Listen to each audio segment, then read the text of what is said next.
3 jours après l'inhumation de Benoît XVI, ce jeudi 5 janvier, la tombe de ce dernier a été dévoilée et est désormais accessible aux visiteurs de la basilique Saint-Pierre de Rome. La crypte située sous l'édifice religieux, où sont enterrés pas moins de 90 pontifes, a en effet rouvert ses portes ce dimanche 8 janvier. Des pèlerins de toute l'Europe, du sud de l'Italie comme de la Pologne, étaient présents, dès l'ouverture, pour se recueillir devant la sépulture du pape émérite décédé le 31 décembre 2022, à l'âge de 95 ans. C'était un pape important, nous avons ressenti le besoin d'être ici aujourd'hui, ont ainsi déclaré 3 jeunes filles originaires des Pouilles qui ont été les premières à pénétrer dans les grottes vaticanes, a rapporté le service de presse du Saint-Siège.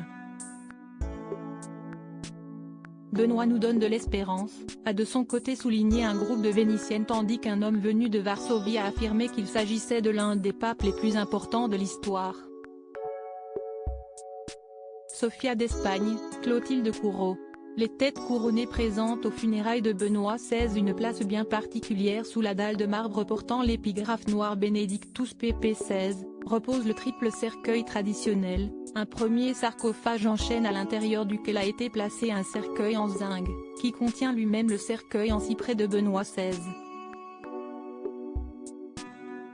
Nos confrères de France Info précisent que le pontife a par ailleurs été inhumé, conformément à la tradition, avec des pièces de monnaie et des médailles frappées pendant son pontificat, ainsi que son pallium qui n'est autre que son vêtement liturgique.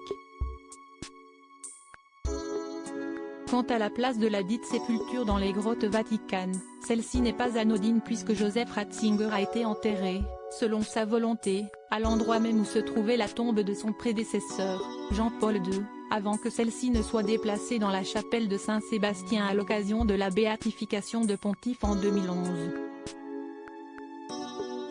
Article écrit en collaboration avec 6 médias. Crédit photo, la presse panoramique.